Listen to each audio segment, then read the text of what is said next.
Hi అండి. Welcome back to our channel. మేమే ఉషా.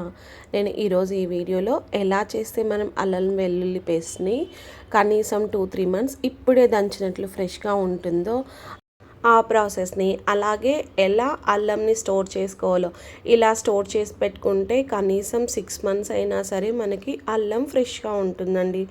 అలాగే ఈ వీడియోలో అల్లం వెల్లుల్లి నుంచి మనకి ఎలాంటి యూజెస్ ఉన్నాయో కూడా నాకు తెలిసిన కొన్ని విషయాలు మీతో షేర్ చేసుకుంటున్నానండి. సో ఇంకా లేట్ చేయకుండా వీడియోలోకి వెళ్ళిపోదాం. ఫస్ట్ ఇలా మనకు కావలసినంత అల్లంని తీసుకొని వాటికి చిన్న చిన్న పిలకలు కొమ్ములు ఉంటాయి కదా, ఆ కొమ్ముల్ని సపరేట్ చేసుకోవాలండి. ఇలా సపరేట్ చేసుకోవటం వల్ల వాటి మధ్యలో ఉన్న మట్టి అనేది కూడా బాగా క్లీన్ అవ్వటానికి యూజ్ అవుతుందన్నమాట. సో ఇలా మనం అన్నీ ఇలా పార్ట్స్గా చేసుకొని ఒక అర్ధగంట సేపు ఒక బేసిన్లో కానీ ఇలా బౌల్లో కానీ ఒక అరగంట సేపు నానబెట్టుకోవాలి. ఇలా నానబెట్టుకుంటే వాటికి ఉన్న మట్టి అంతా సులభంగా తీసుకోవచ్చు అనమాట. సో ఇవి నానే లోపల మీకు కొన్ని విషయాలు చెప్తున్నానండి. అల్లం అనేది మన డైజెషన్కి కూడా యూజ్ అవుతుంది, వికారాన్ని తగ్గిస్తుంది, మజిల్ పెయిన్స్ అంటే కండరాల నొప్పులని తగ్గించటంలో, అలాగే మనకి పీరియడ్స్ వచ్చినప్పుడు పీరియడ్ పెయిన్ తగ్గించటంలో చాలా యూజ్ అవుతుందండి అల్లం అనేది.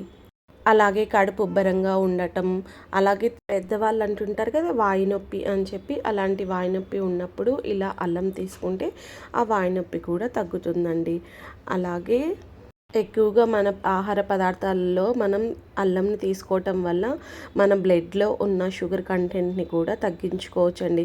సో షుగర్ పేషెంట్స్ అల్లం అనేది ఎక్కువగా తీసుకుంటే వాళ్ళ హెల్త్కి మంచిదన్నమాట. అలాగే విటమిన్ B6, అలాగే మెగ్నీషియం, అలాగే విటమిన్ C, అలాగే ఐరన్, జింక్ వంటి విటమిన్లు మరియు ఖనిజాలు అనేటివి వీటిలో ఎక్కువగా ఉంటాయండి. అల్లంని ఎక్కువగా తీసుకోవటం వల్ల మన జీవక్రియ పెరిగి ఆకలిని తగ్గించే ప్రాసెస్ని చేస్తుంది. సో బరువు తగ్గాలనుకునే వాళ్ళు వాళ్ళ ఫుడ్ ఐటమ్స్లో కంపల్సరీ అల్లం తీసుకోవాలండి. సో ఇలా అల్లాన్ని 1-2 సార్లు మొత్తం మట్టి అంతా పోయేలాగా రుద్దుతూ 1-2 సార్లు వాష్ చేసిన తర్వాత వాటర్ అంతా తీసేసి ఇలా ఒక నాప్కిన్ మీద లేదు అంటే ఒక క్లాత్ మీద వేసేసి ఆరనివ్వాలండి. అలాగే అల్లంని వాటర్తో వాష్ చేసాం కదా, ఆ తడి అంతా పోయేలాగా ఇలా నాప్కిన్తో రుద్దుతూ మొత్తం అల్లంకి ఉన్న తడి వాటర్ అనేది పోయేలాగా చేయాలి. అలాగే ఒక అరగంట సేపు మనం ఫ్యాన్ కింద వదిలేసామంటే ఏం తడి లేకుండా ఉంటుందన్నమాట. ఏమన్నా కొంచెం తడి ఉంటే మళ్ళీ అల్లం అనేది చెడిపోయే ఛాన్సెస్ ఉంటుంది. సో ఇది ముందు ఆరనిద్దామండి. ఇంకొన్ని విషయాలు మనం షేర్ చేస్తాను. అల్లం మన బ్లడ్లో ఉన్న కొలెస్ట్రాల్ లెవెల్ని తగ్గిస్తుందండి. సో కంపల్సరీ కొలెస్ట్రాల్ ఎక్కువగా ఉండి బాధపడే వాళ్ళకి ఈ రెమెడీ అనేది యూజ్ అవుతుంది. అల్లం ఎక్కువగా తీసుకోవాలన్నమాట. సో ఇలా ఫ్యాన్ కింద ఒక అరగంట సేపు వాటి తడి మొత్తం మారిపోయేంత వరకు ఉంచాక ఒక న్యూస్ పేపర్లో ఇలా మొత్తం మనం క్లీన్ చేసుకున్న అల్లాన్ని ఉంచేసి ఇలా దాన్ని ఒక మూటలాగా ఒక ప్యాకెట్ లాగా ఫోల్డ్ చేసేసుకొని మనం ఒక బాక్స్లో 8 బాక్స్లో స్టోర్ చేసి పెట్టుకున్నాము అంటే కనీసం 6 నెలలు ఈ అల్లం అనేది ఫ్రెష్గా ఉంటుందండి. ఇప్పుడు మనం బయట మార్కెట్ నుంచి తెచ్చిన విధంగా ఉంటుంది. సో ఇలా మనం 8 బాక్స్లో పెట్టేసుకున్నామంటే మనం అల్లాన్ని స్టోర్ చేసుకోవచ్చు అనమాట. ఇప్పుడైతే అల్లంని స్టోర్ చేసుకోవడం చూసాం కదా, అలాగే అల్లం వెల్లుల్లి పేస్ట్ని ఇలా చేసి పెట్టుకుంటే కనీసం 2-3 మంత్స్ అయినా సరే మనం బయటే పెట్టుకోవచ్చండి. బయటే పెట్టుకున్నా కూడా సేమ్ అరోమా, సేమ్ టెక్స్చర్ అనేది మారకుండా ఉండాలి అంటే ఈ టిప్స్ ఫాలో అవ్వండి.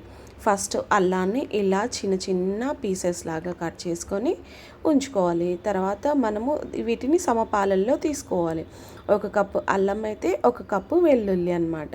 ఇలా సమానంగా ఈక్వల్ క్వాంటిటీలో తీసుకుంటే మనకి అల్లం వెల్లుల్లి పేస్ట్ అనేది చాలా టేస్టీగా ఉంటుంది. సో నేనైతే వీటిని పాయలుగా తీసుకుంటున్నాను. వాటి పీల్ అనేది అంటే వాటిపైన తొక్క అనేది తీయట్లేదు. ఇష్టం ఉన్న వాళ్ళు మీరు పాయలన్నీ తీసేసుకోవచ్చు.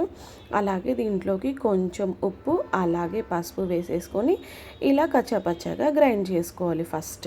తర్వాత వీటిలోకి మనం ఏ మెజర్మెంట్తో తీసుకున్నామో ఆ కప్ తోటి ఒక పావు కప్పు మేని రిఫైండ్ ఆయిల్ వేసాము అంటే అల్లం వెల్లుల్లి పేస్ట్ ఫ్లేవర్ అనేది అసలుకి వెళ్ళకుండా అంటే పోకుండా ఉంటుందన్నమాట. దీన్ని బయటే స్టోర్ చేసుకోవచ్చు ఇలా ఆయిల్ వేయటం వల్ల. ఇలా మొత్తం మెత్తటి పేస్ట్ లాగా అల్లం వెల్లుల్లి పేస్ట్ చేసుకొని దీన్ని ఒక జార్లో వేసుకొని స్టోర్ చేసుకోవాలి. ఒక 70-80% బాక్స్లోకి తీసుకున్నాక మనము మరో 1-2 టేబుల్ స్పూన్స్ రిఫైండ్ ఆయిల్ వేసాము అంటే ఇది బయటే ఉన్నా సరే 2-3 మంత్స్ వరకు ఎలాంటి ఫ్లేవర్ పోకుండా ఇప్పుడే దంచి తీసుకున్నంత ఫ్రెష్గా ఉంటుందండి అల్లం వెల్లుల్లి పేస్ట్ అనేది. సో ఒక్కసారి మీరు కూడా ఇలా ట్రై చేయండి. మీ ఫీడ్బ్యాక్ని నాకు కామెంట్ చేయండి. Thank you for watching. Next వీడియోలో మరిన్ని ముచ్చట్లతో రుచులతో మీ ముందుకు వచ్చేస్తుంది మీ ఉషా.